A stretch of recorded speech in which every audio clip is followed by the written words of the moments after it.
Good afternoon, everyone. I am Mark Joseph Nas, and I will be the first discussant of Lesson 2, Problem Solving. At the end of the lesson, you will be able to discuss the definition of problem solving as a strategy in teaching, identify the manners on how to use problem solving in teaching physical education and health, enumerate the advantages and disadvantages of using problem solving, write an instructional plan in physical education and health using problem solving. None of us are exempted from experiencing everyday problems. Write 2004. There are two types of issues that we are all experiencing in our lives: natural phenomena and human-made problems. So what is natural phenomena? Natural phenomena are those that occur or manifest without human input. So the example of natural phenomena are gravity, tides, moons, planets, volcanic lighting, etc. So what is human-made problems? Humans impact the physical environment in many ways, like overpopulation, pollution, burning fossil fuels, and deforestation. According to Keane, 2011, stated that even young children are experiencing the same problems when doing activities alone and with friends. They are wondering how a toy works or how other people do certain physical activities. With this, pupils must be taught to solve problems even at a young age in any situation. Kapag bata tayo ay parang ang dami nating gustong gawin, di ba? Without knowing na makakasama ba ito sa atin o makakabuti. So, gaya ng sabi ni John Dewey, we do not learn from experience, we learn from reflecting on experience. The school has vital role in developing problem-solving skills among children. Pupils must be exposed to activities that help them understand various problems that they had experienced in their lives. Zai, Jokes, and Tan, 2015, they must be given activities that focus on real-life experiences in which they are given opportunities to think, know, and do in an authentic context. Doon na papasok yung group activities, role play, and other activities na pwede mong ipagawa sa kanila para matulungan silang makapag-isip o malaman. According to Glickman 2002, problem solving as the strategy in presenting the lesson must be used when teaching in school, even in subjects like physical education and health. The DepEd or Department of the Education pointed out the importance of the problem-solving skills in the K-12 Basic Education Curriculum Guide as one of the skills pupils must acquire to live in the 21st century society. Good day everyone. Today I discuss about term-defined problem solving together with Miles Morano. Problem solving as a strategy was introduced in the late 90s and was first practiced by the McMaster University or a medical student to employ knowledge in the real-life situation rather than merely acquiring the course concept, like Edward N. Hammer in 2007. This strategy evolved and became popular among teachers when providing learning experience in the different subject areas in school. So the next is the foundation of the problem-solving strategy lies in the principle of constructivism. It advocates the children-centered philosophy wherein each child is encouraged to learn how to think and understand. He or she can use his/her cognitive skill in solving problems, which result in meaningful learning. So the pupil are engaged in authentic learning activities and real-world context. Next one is critical thinking and creative thinking skills are part of the problem solving. These skills are developed in physical education and held through the learning environments that encourage experiences that direct the pupils to answer the questions posed by the teachers. Thus, critical, creative, and problem-solving skills are developed in an environment that enables vital thought. PE and health must engage pupils' thoughts process and not merely be a site of physical activity provisions. When we say critical thinking, it refers to the ability to use the knowledge, that fact, and the data to effectively solve the problems.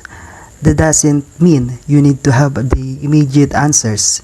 It means you have to be able to think in your own feet, assess problem, and find the solutions. While creative thinking skills is a way using your creativity to develop new ideas and solutions to the problem. These problems are personal hygiene, emotional control, eating habits, social awareness, accidents, and etc. And the experiential learning focuses on the problem-solving strategy organized around that investigations and resolutions of a messy, ill-structured, and real-world problem. At the present, many pupils experience a direct relationship to physical education. The teacher should help pupils identify the problem they are facing, discuss alternative solutions, and select the best solutions based on the best available informations and align with personal values. Like for example, throughout the experiential learning process, the student is actively engaged in posing questions, investigating, experimenting, being curious, solving problem, assuming responsibility, being creative, and constructing meaning. The students are engaged intellectually, emotionally, socially, physically. That's all. Thank you for listening. I am Janessa Araner and I will be discussing the topic that was given to me, which is the steps in problem solving. So the following are the typical steps that teachers can use in teaching pupils to solve a problem. The first step is identification of the problem. So this step exposes pupils to a particular situations. The identification of the problem is the initial step in the problem-solving process. So during this phase, you aim to clearly define and understand the issue or challenge that need to be addressed. The teacher can guide children in the identification of problems by asking questions, like for example, what are the reasons why an individual is becoming overweight?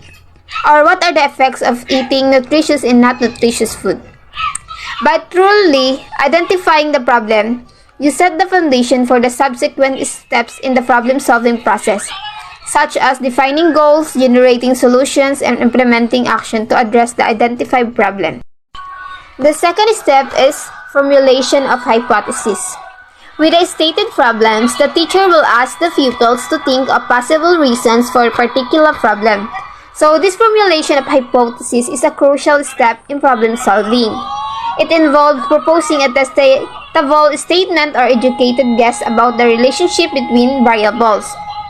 It helps also guide the investigation and allows for empirical testing to determine if the hypothesis is supported or refuted. A well-formulated hypothesis should be clear, specific, and based on existing knowledge or observations, providing a foundation for a systematic inquiry into the problem at hand. The third is finding fact.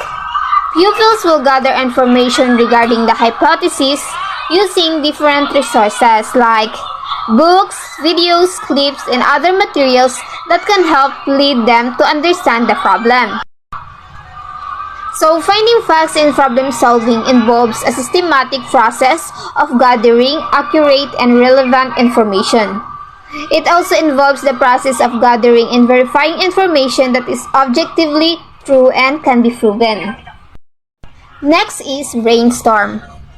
The collected information will be classified and analyzed to identify the possible solution to the represented hypothesis. So, in brainstorming is a valuable step because it promotes creativity, breaks down mental barriers, and allows for the exploration of unconventional solutions. It also sets the stage for the next step in the problem-solving process, such as evaluating and selecting the most promising ideas. The last is test the idea. The given hypothesis will be tested to determine the best solution to address the problem. So, in testing the idea, it is the crucial steps in the problem-solving process. And it often involves evaluating the feasibility, effectiveness, and potential impact of proposed solutions. I'm Chester Aris S. Moyo. Good day, everyone. Our topic for today is advantage of using problem solving. The following are the identified advantages when using problem solving and teaching physical education and health. The first advantage of using problem solving is pupils become independent thinkers. The next one is they learn to identify and structure problems. The number 3 advantage of using problem solving is they learn to gather valid and reliable sources important and to the problems. And the next one is they learn to formulate hypotheses. And number 5, the fifth advantage of using problem solving is they learn to test the hypothesis and gather data to prove or disprove the identified hypothesis. Good morning everyone, I'm Julia Arnunez. So this is the continuations about the advantage of using problem solving skills. For the number 6, we have they learn to solve real life problems. Students learn how to know the real life problems or they encounter in their daily lives. So sinasabi dito na may mga students can learn how to solve their real life problems. For example, meron silang na-encounter na sarili ng mga problema, ma-adapt nila yon sa totoong situations ng kanilang buhay. And they know how to solve it with the real life problems.